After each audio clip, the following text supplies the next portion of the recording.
Like I said, when you're walking down these aisles, you can see all these handcrafted wares along with clothing. And come over here, follow me. Check out this, some food items, spices, and then even over here to the side, unique type of art. Now, this is just one of the 200 exhibitors here today or through this weekend. The show celebrates creativity with thousands of these one-of-a-kind arts and crafts, and it also allows shoppers to get a jump start on your holiday list, as well as support Safe Nest, a local nonprofit charity. I'm here with Lori Cody with Safe Nest. Thank you so much for waking up with us this morning. Good morning. Good morning. And for people who may not know, what is Safe Nest? So, Safe Nest is Nevada's largest, most comprehensive nonprofit dedicated to ending domestic violence in Clark County. And since we opened our doors in 1977, we've answered over 500,000 crisis calls on our hotline, and we've housed over 20,000 women and children. You have been partnering with this show for roughly 20 years. So how can people get involved this weekend to help you? Okay, well, I like to call it shopping with a purpose, right? You can come down to the Harvest Festival, bring all your donations for Safe Nest. We're taking non-perishable food items, paper products, diapers, formula for kids, and you'll get $2 off your admission price. Everyone loves a deal. It's a win-win. And how does this support you for the entire year? This absolutely is one of the most important fundraisers that we do for the year. It fills our pantry for an entire year. In fact, we are still using supplies from last year's Harvest Festival. Wow. So it's fantastic. So anyone who comes in, you are definitely donating to a good cause and getting a deal on your ticket price. Now, again, the show opens at 10 this morning. It runs through the weekend. Ticket prices vary between $9 and $4. Kids under 12 are free, and you can also park nearby in one of the parking garages. There is a free shuttle that will take you over here. And again, get all your holiday shopping done right here and now. And coming up in the next half hour, we're going to preview one of the vendors who's going to show us some of their goods. Reporting live, Kristen Drummond, 8 News Now. Going to show us their goods. Okay, yes, they I can't do. wait to see. You know, if you can get your holiday shopping done now, can you imagine? Trust me, I've done that so many years at the Harvest Festival. It's really dangerous. Smart. Well, it's very fun. It's good if you're looking for unique things for people who are hard to buy for. Right. That's a good place to find artists, stuff. crafts people there. It's so fun. Yeah. Really cool. In a new place. I love that. Yes. 5:10's the time. Hurricane Dorian continues to make its way up the East Coast this morning. Now, the impacts the Carolinas are feeling from the storm this morning and where the death toll stands in the Bahamas. Plus, Starbucks is trying out a new store concept. What customers will now be able to do. That's right after this.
You're watching the Valley's news leader with John Langler, Alex Backus, Sherry Swensk, and Nate Tannenbaum.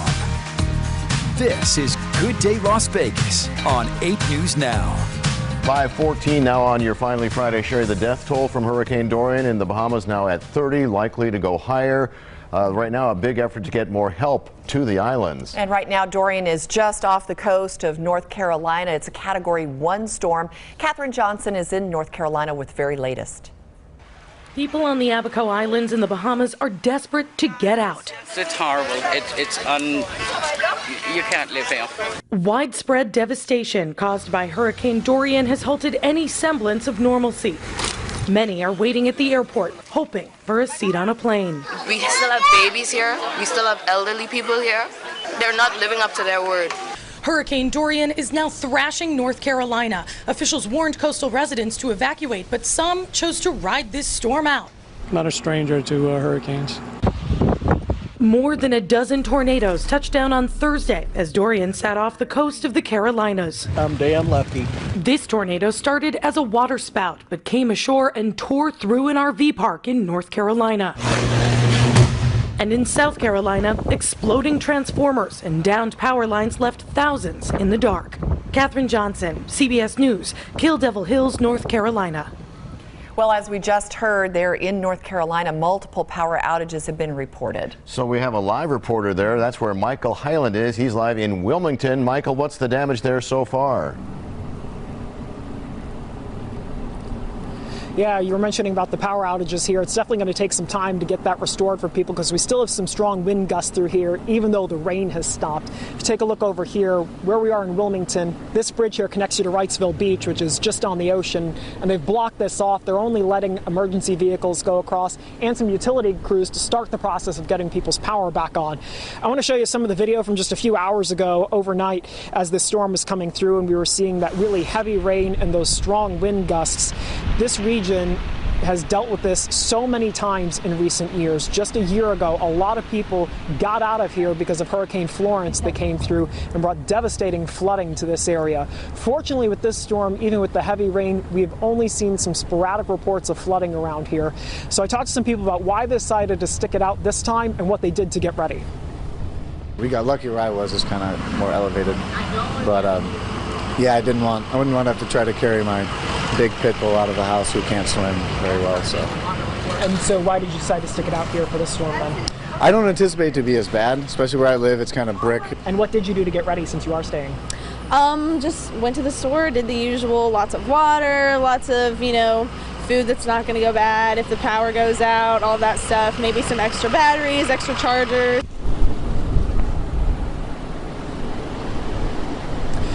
And looking back here live, you can see where the wind is blowing the American flag here.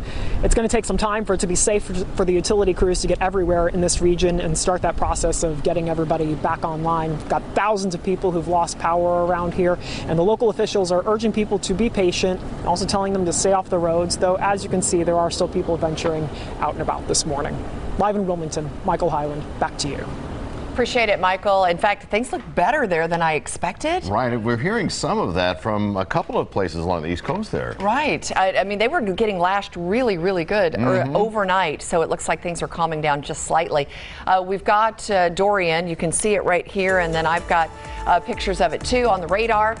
Boy, I tell you, North Carolina is getting the heavier rain now, but South Carolina, as you can see, picked up a foot or more of rainfall as it left that area late yesterday in the overnight hours. Now spinning right over the outer banks of North Carolina. Here's the eye right here on the outer tip of North Carolina. As he said, it's a Category 1, 90-mile-per-hour winds. It's really increased its speed. It's clipping along northeast at 16 miles an hour and will continue on a path that will take it all along the east coast, right up over Nova Scotia, and right up south of Greenland by early next week. All right, so it's still very, very wide. It was at one time stretched out over 700 miles wide and long, and I'm telling you, that covered more than North Carolina and South Carolina combined. So this storm is really stretched out. It's the northeast side of the storm that's the most dangerous.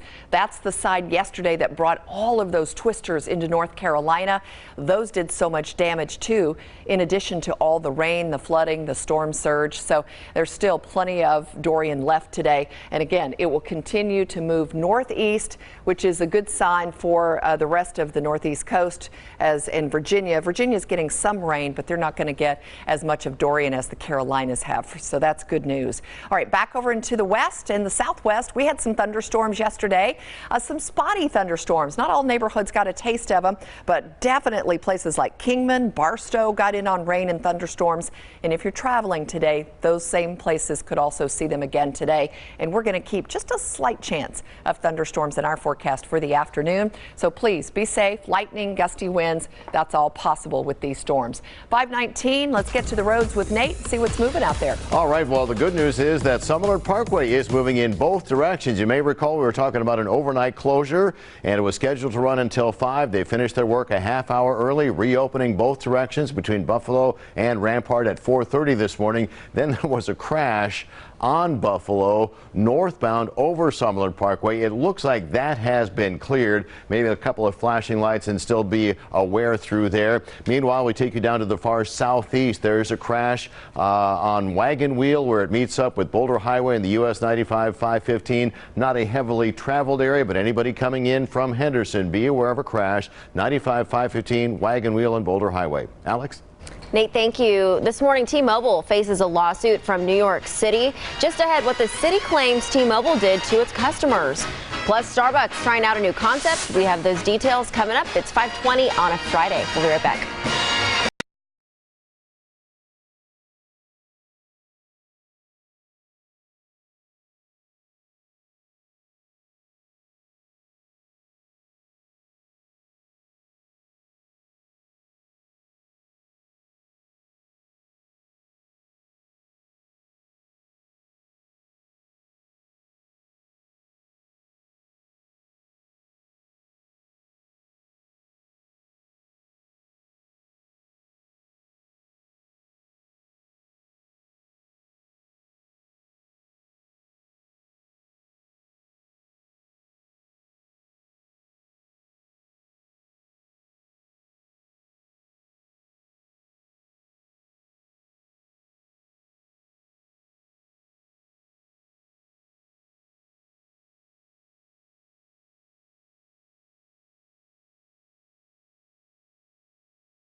El Pollo Loco, feed the flame.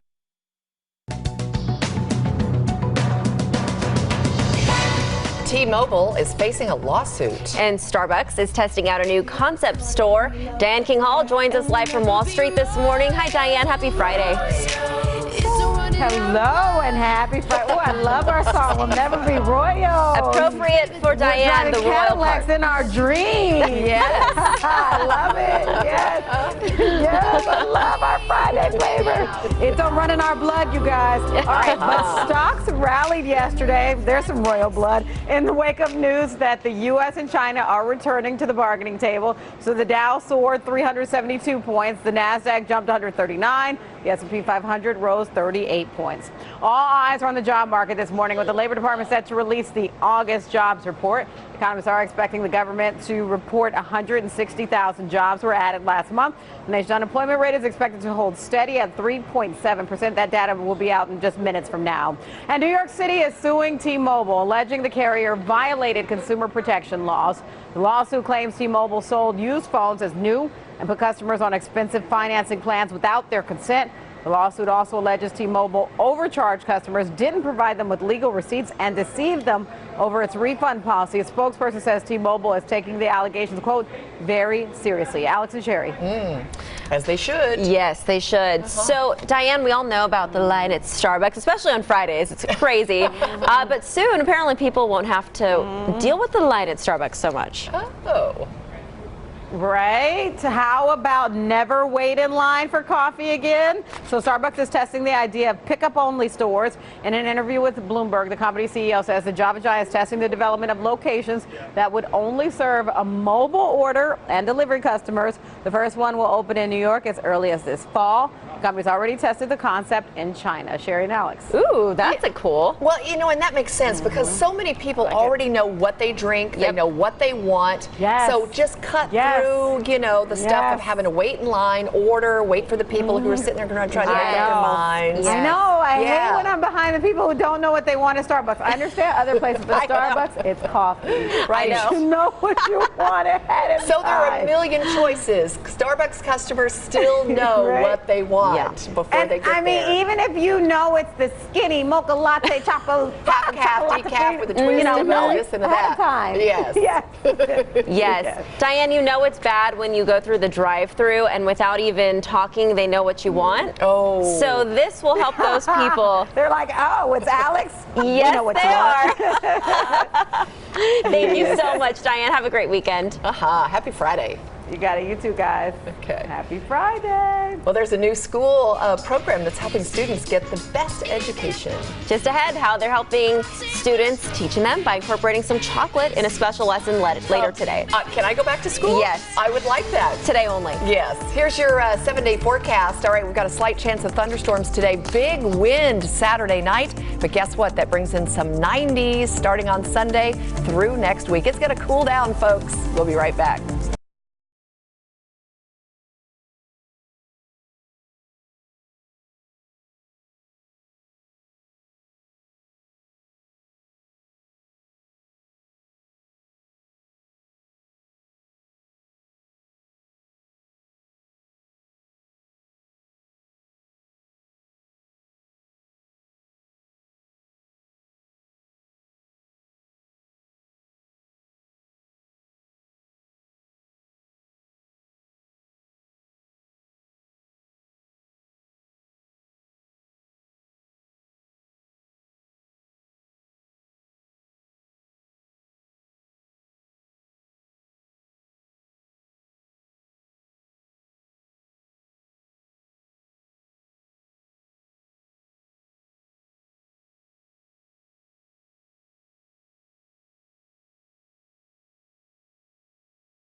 1-800-FAST-FIT.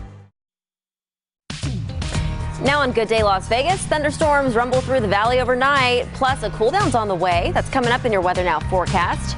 And counting students in Clark County, why this is crucial for the school district today.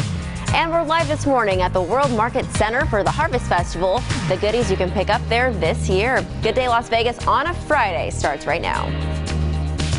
Now, live. This is Good Day Las Vegas. And it is the bottom of the hour. Happy Friday, everybody. I'm Alex Backus. And I'm Sherry Swensk. John has the day off.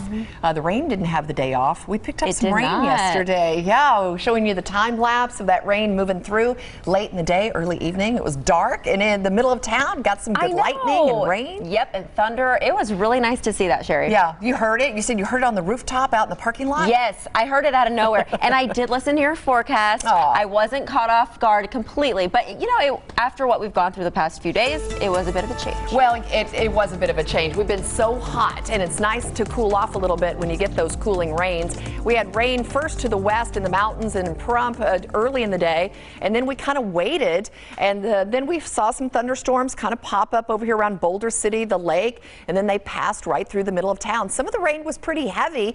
In fact, we did get some video, Saharan Decatur, right on the windshield. Somebody, check this out. Oh. Doesn't that sound nice?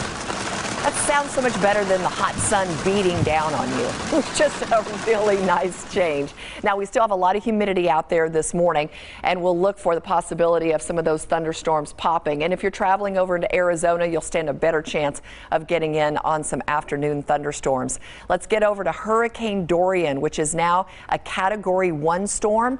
It is definitely weakening with 90-mile-per-hour winds. Now, the death toll from the storm in the Bahamas is now at 30 and could still go up. Officials are trying to get more teams onto the island to help residents as well as search through the devastation. It has just been unbelievable. In the Abaco Islands, many are waiting at the airport, hoping to get on a plane so that they can get out. At the same time, relief organizations from around the world are trying to get in and bring supplies and relief. Meantime, in the Carolinas, more than a dozen tornadoes yesterday ripped through the state, and that was all spawned from Dorian. There were also exploding transformers, downed power lines, and boy, you can see the damage from those tornadoes. Officials in Virginia have now ordered coastal evacuations as the storm rolls north. It is a Category 1. It's clipping along northeast at 14 miles an hour. And again, 90-mile-per-hour winds. It will stay a Category 1 hurricane as it pulls away from the northeast coast, but it will stay over warm enough waters that it will stay alive as a Category 1 hurricane for the next couple of days. All right, back here at home, we're still muggy, still have high humidity. Temperatures are in the 80s, and we'll look for triple digits again today, and just enough humidity and moisture left in place. We could see a stray thunderstorm today, so we're not going to rule that out. One more day before we dry out this weekend. Onto the roads we go at 5:33. Let's say good morning to Nate and check your commute. Thank you, Sherry. Good morning to you, and good morning to you on your finally Friday. Hey, you might be looking at the traffic map going, weren't they going to close Summerlin Parkway overnight? Well, they did, but they finished their work a half hour early. Was scheduled to get back open between Buffalo and Rampart at 5 this morning. They reopened it at 4:30, but wouldn't you know, there was a crash on Buffalo over Summerlin Parkway. For the most part, it has been cleared out. There was a lingering fire truck there and maybe a couple of flashing lights. Just be careful on Buffalo over Summerlin Parkway. To the southeast we go. There is a crash working right now where Wagon Wheel and the 95-515 meet up with Boulder Highway. Not a heavily traveled area, but be aware of the flashing lights. A crash in the southeast. Again, this is Wagon Wheel, Boulder Highway, and the 95-515. Alex? All right. Thanks, Nate, for that update. 5:33 now. Clark County school police officers are cracking down on bad drivers in school zones. Instead of just a fine, expect a shout out on social media, too. The school's traffic unit is known as the Fab Five. They came up with a creative way to educate drivers on social media. They've been posting their daily traffic stops on Facebook. While some view it as shaming, the traffic unit says the purpose is to engage and educate. We can get people to read those posts because they think, hey, they might say something funny, and we pop in something educational as well. You know, they're getting a laugh, but they're getting a safety aspect. CCSD police say the biggest violations in school zones are illegal U-turns, speeding, and drivers blocking traffic to drop off their students in the middle of the road. Today, each school will have a count day to find out how many students are enrolled in the district. That means schools will go through enrollment numbers up to this point in the school year. This helps the district allocate budgets to different departments within the county.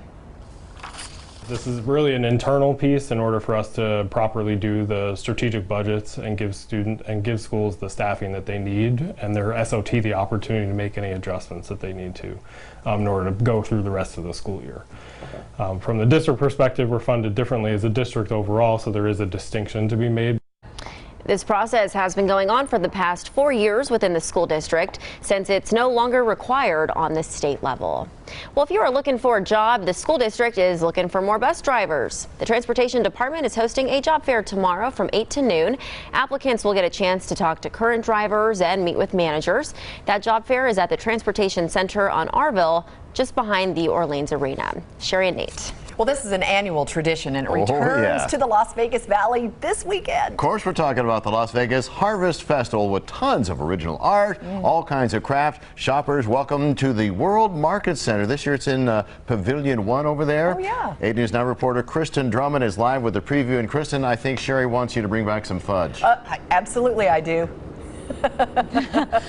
Unfortunately, that booth isn't open at the moment, but of course, Sherry, as you know, this show celebrates creativity. It's been traveling around the western U.S. for nearly 50 years and has been coming to Vegas for more than 30 years. And when you start walking down these aisles, you will find various handcrafted wares from jewelry, art, and of course that fudge you like, Sherry, and leather goods. I'm here with AJ Newsom. He's the owner of Red Beard Leather, and he's going to show us some of his products today. Welcome. Thanks so much for waking up with us. Yeah, it's not late at all. It is. No, it's very early. But so tell us, why did you want to be part of the show this year? Oh, that's easy. Harvest Festival is actually one of the best trade shows that you could possibly attend as a crafter. It's really well known. It's a family-oriented and owned business, and we are also a family-owned and operated business. So when people walk by your booth, what can they see? What can they buy?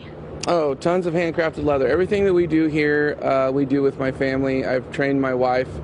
We actually also work with therapeutically Marines to help with their hands and dexterity and stuff like that. So, but everything we do here is all handcrafted. We do wallets, belts, motorcycle seats, necklaces, earrings, you name it, we make it. You name it, you got it, if it has to do with leather. So show us a little bit, what can we do? Can I make something today? Absolutely, because actually one of the things that we're bringing here to the Las Vegas Harvest Festival, and this is the first time we've ever done it, is we're bringing a kind of a DIY make-your-own corner. Ooh. So we have a handful of products that we actually already make, and those samples all over the booth, and you can actually come here and kind of make your own. So and choose your leather. Choose your leather. So we have coasters, little coffee holders and keychains. Choose your leather. Then you come over here and I can show you how to use some of these tools, press in some stamps. What I want to show you is how to do a quick little border. We'll do something really simple.